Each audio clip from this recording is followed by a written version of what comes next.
Découvrez un extrait exclusif de ce livre audio et profitez d'un essai gratuit sur Audible via le lien dans la description. Pour vous, et si vous pouvez trouver le courage de le faire, vous tirerez le maximum de votre vie.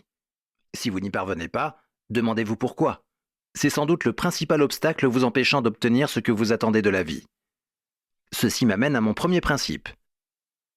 Réfléchissez par vous-même pour décider 1. Ce que vous voulez, 2. Ce qui est vrai, et 3. Ce que vous devriez faire pour atteindre le point numéro 1 en fonction du point numéro 2. Et faites-le avec humilité et ouverture d'esprit afin d'envisager le meilleur raisonnement à votre disposition. Il est important d'être clair sur vos principes parce qu'ils affecteront tous les aspects de votre vie, plusieurs fois par jour. Par exemple, quand vous entrez en relation avec les autres, vos principes et les leurs détermineront vos interactions. Les gens qui ont des principes et des valeurs en commun s'entendront. Dans le cas contraire, ce seront des malentendus et des conflits constants. Pensez aux personnes qui vous sont le plus proches. Leurs valeurs sont-elles alignées sur les vôtres ? Connaissez-vous même leurs valeurs et leurs principes ? Trop souvent, dans une relation, les principes de chacun ne sont pas clairs. Ceci est particulièrement problématique dans des organisations où les gens doivent avoir les mêmes principes pour réussir.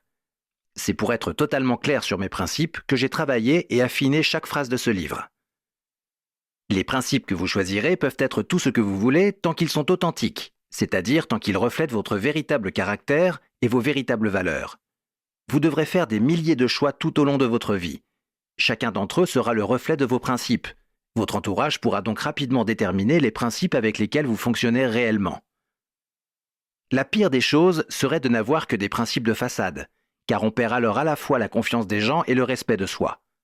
C'est pour cela qu'il vous faut être clair sur vos principes, et ensuite joindre le geste à la parole.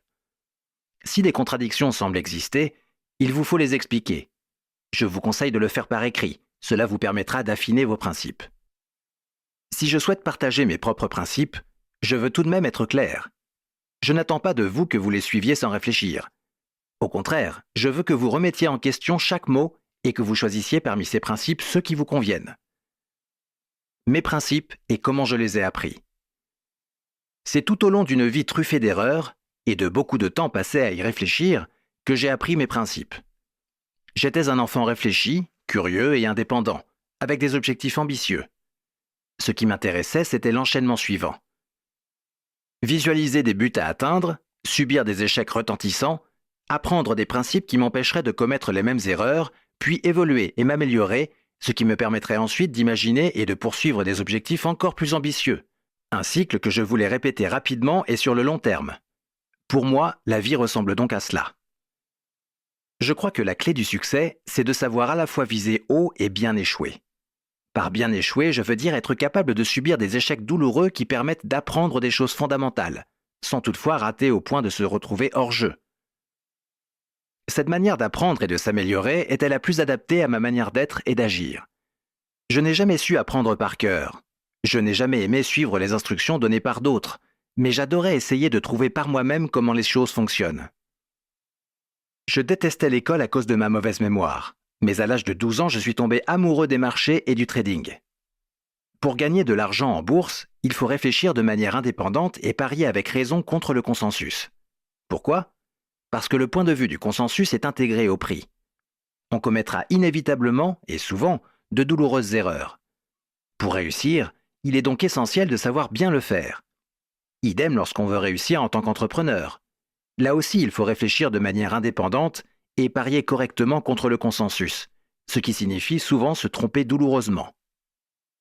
Comme je suis à la fois un investisseur et un entrepreneur, j'ai développé une saine crainte des erreurs et j'ai mis au point une méthode de prise de décision qui maximise mes chances d'avoir raison.